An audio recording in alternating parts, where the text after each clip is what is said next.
Hello everyone, it's good to hear from you guys. I hope that everything's going well at home for each and every one of you.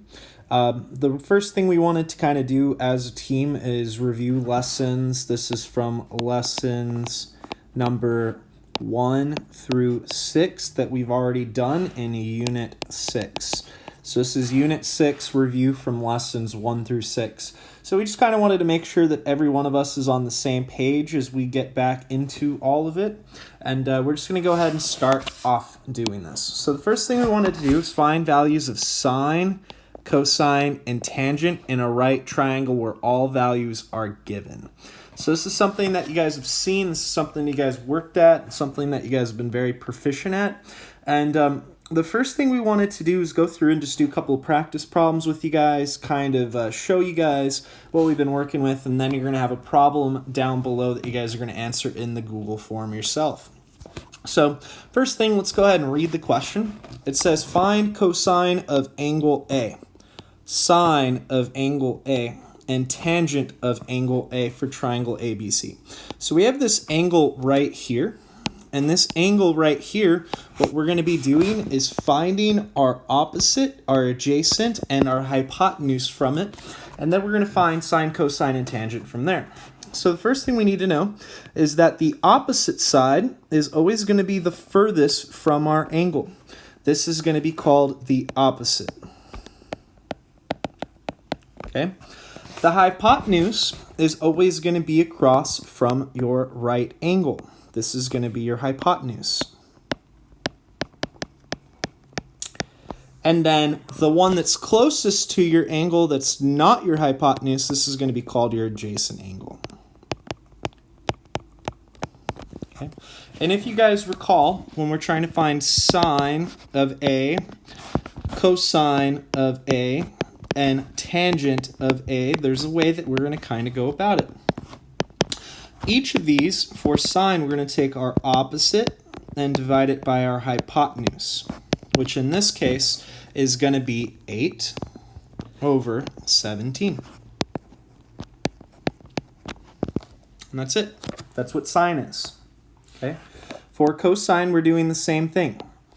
We're going to go ahead and we're going to take, but instead of opposite now, we're going to take our adjacent over our hypotenuse. And when we do this, we're going to find that we're going to have 15, our adjacent, over our hypotenuse, over 17.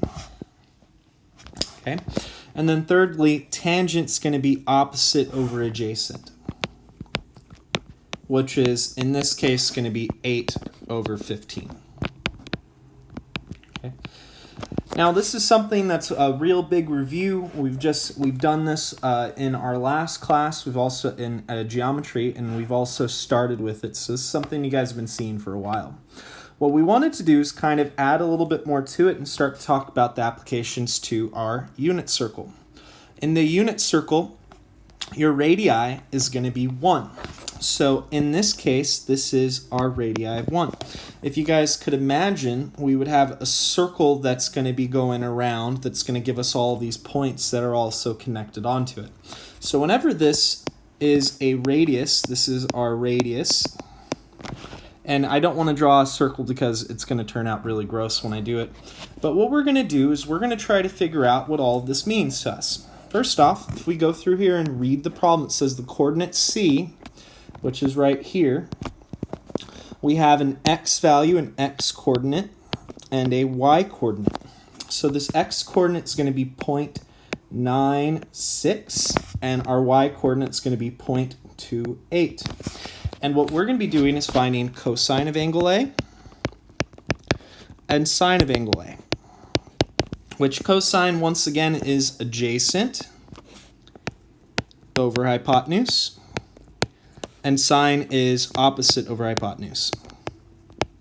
Okay, and from there what we're going to be doing is just seeing in a unit circle what these values really give us.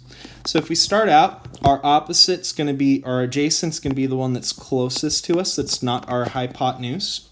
And then our one across from our right angle is our hypotenuse. So our hypotenuse, this is your adjacent, and this leaves this to be your opposite. Okay, so if we do that, we're going to get 0.96 divided by 1, which isn't that just 0.96?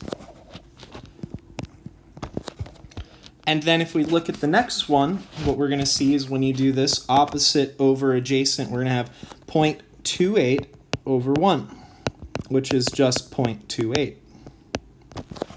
Okay? Which is starting to tell us something. What we should notice here is that 0.28 is our sine value, and that's also our y value. 0.96 is our x value, and it's also what cosine is. Okay? So what this means is that our cosine value in the unit circle is equivalent to our x value. So cosine of A is equal to x. Okay? And the same thing up here. Okay, with this, we're going to have that sine is going to be equal to our y value. Okay, which leaves us with our coordinates. We're going to have x comma y, or in our unit circle, we're going to have cosine of theta, sine of theta. And that's going to be our start.